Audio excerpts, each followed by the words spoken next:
Hi, I'm Tim, welcome to our channel, and thanks for logging on. If you enjoy these videos, subscribe to our YouTube channel. I'd really appreciate it, and you'll get our best every morning served up for your review. If you want to see more of this watch, check it out on our website, thewatchbox.com, with all of its pre-owned Patek Philippe friends, high-res images, boxes, papers, accessories, and full pricing for this and our entire pre-owned Patek Philippe collection. Now on my wrist, you can see the watch is the 5230. It's the -010, part of a 300-piece limited series for the Patek Philippe Grand Exhibition in New York. If you look closely, you'll see at the upper half of the center dial, the New York City skyline with the harbor outside of Manhattan just below. The watch is white gold, the watch is comfortable, the watch is perfectly sized, traditional, and at the same time with impressive wrist presence, whether or not you can see the ghosted image of Manhattan. This is a watch with timeless qualities and good looks. On my wrist, it's an easy one to wear, 38.5 millimeters across the round of the case, not including the crown or the adjuster for the world time functionality. The watch is neither ultra thin nor thick, 10.3 millimeters thick with a sloped conical bezel. It will easily slide underneath a dress cuff. From lug to lug, the watch doesn't span as broad as it appears to. 46.7 millimeters means that this watch on my 16 centimeter circumference wrist is nowhere near its limit. I believe you could easily wear this watch on a wrist as small as 13.5 centimeters circumference with style, security, and panache. The spacing between the lugs, should you wish to accessorize with a Patek Philippe OEM alternative or an aftermarket strap, is 20 millimeters. Turn it over and you can see that Patek Philippe employs pull tab spring bars so you can quickly release both sides of the strap to clean between the lugs or to change the shoes of your watch.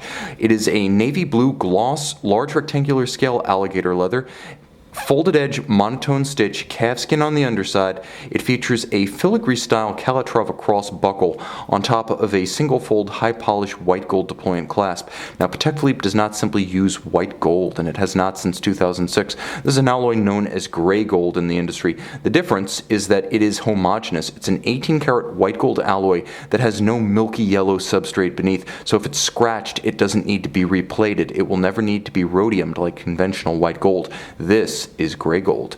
Beautiful case lines, as you can see, with vintage evocative stepped lugs with a gorgeous taper and a very small and subtle hairline bevel that transitions from the hood to the flank of the lug. The case lines and profile are strong, erect and sheer, as you can see the junction of the bezel with the caseband and the caseback with the caseband forming strong horizontals. And when you look at the watch from underneath, you can see the distinctive step of those tapered lugs. You'll also note that the pusher adjuster for the world time system is rounded to match the arc of the case. Small details like that are what make a Patek Philippe. Now let's get super close and give ourselves plenty of light because this dial deserves to be scrutinized. Now you can probably see to good advantage the imprint of lower Manhattan with the sun rays above and the waves of the harbor beneath. This was what set the New York edition of the 5230 apart from its serial production brethren, and as one of 300 made, this is part of a series that was sold exclusively for US customers by US dealers. Now there's a lot going on, however. A 24 time zone watch is not just for Americans, it's for everyone. So let's talk about the functionality of the 24 time zone Louis Coutier world time system. Essentially you have 24 cities as your references representing the 24 principal time zones of the world. Now, I am currently in the Eastern US time zone, so New York is my reference city. I'm in Philadelphia. So you can see right now, because the 24-hour chapter ring that moves counterclockwise features silver day and blue night, it's just past 4 a.m. in the morning, okay? I'm lying, all the same, everything is symmetrical. 4 a.m. next to New York, 4 a.m. reading on center. Now let's say I were to move, my reference city is going to change. Well, I'm going to move from New York, and let's say I want to travel to Geneva time to match Patek Philippe. Well, that would be Paris. So you can see how I have selected Paris, and the watch has done all of the math for me, which is to say, the timepiece has automatically altered the display of the hands at center, as well as the radial reference that reads right next to the index at 12. Now, of course, the watch features a number of handsome details, such as the sunny sun and the lunette moon, as well as red indicating GMT, that's London. If you want to set the watch independently without using the world time adjuster system that spares you the math, well, you can set the time, as well as the reference ring by pulling the crown and taking command. You do not have to use the time zone adjuster. It's there for your convenience. Now, underneath this glorious dial is a Patek caliber 240 heure universelle. You'll also note, and I'm going to do my best to capture it here, the ghosted inscription of the Patek Philippe New York Grand Exhibition.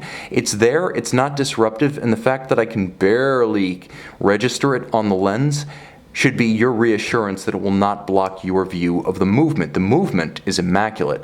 33 joules automatic winding by 22 karat gold micro rotor. It has a 38 to 48 hour power reserve. It beats away at 21,600 vibrations per hour. It uses both a free sprung, highly precise and adjustable shock-resistant Gyromax balance system with a Spiromax anti-magnetic silicon hairspring.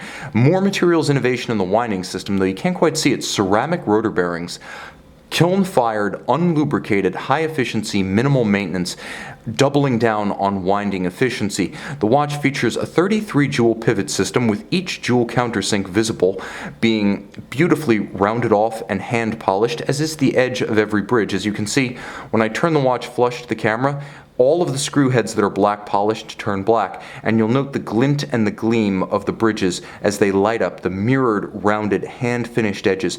No machine bevels here. You'll also note that there's an even perlage pattern, engine turned, across the base plate just below the winding mass, as well as below the balance. The watch does not feature hacking seconds, as the architecture of this movement dates back to 1977, but it features the latest in material science thanks to silicon and ceramic, as well as a slim profile because the micro rotor automatic puts the winding system in the same plane as the other bridges. It has as open and beautiful a caseback as a manual, with the convenience of an automatic. That's the beauty of the caliber 240.